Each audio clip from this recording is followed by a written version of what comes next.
Hello guys, welcome back sa ating video.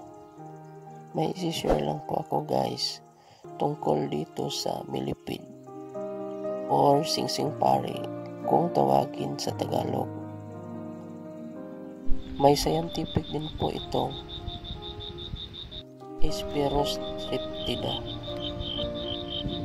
Nagtaka lang po kasi ako guys kasi sa bawat pag-uwi ko sa aking tinitirhan, lalo na palaging umuulan at basa yung lupa, nakikita ko po kasi ito sa lupa na marami sila.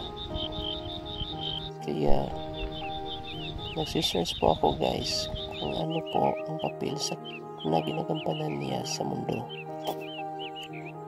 at anong koneksyon niya sa mga tao. Yun po, nalaman ko po na ito pala ay tumutulong sa pagpapalanta ng mga halaman, patay na hayop, mga insekto sa ating mga kagubatan. Kaya po guys, ang bawat nilikha ng ating Panginoon ay mayroong ginagampanan sa ating lipunan at sa mundo. Kaya guys, dapat nating isipin na kahit gumagapang man tayo sa buhay ngayon, darating din na tayo ay makakaahon. Kaya keep on praying guys.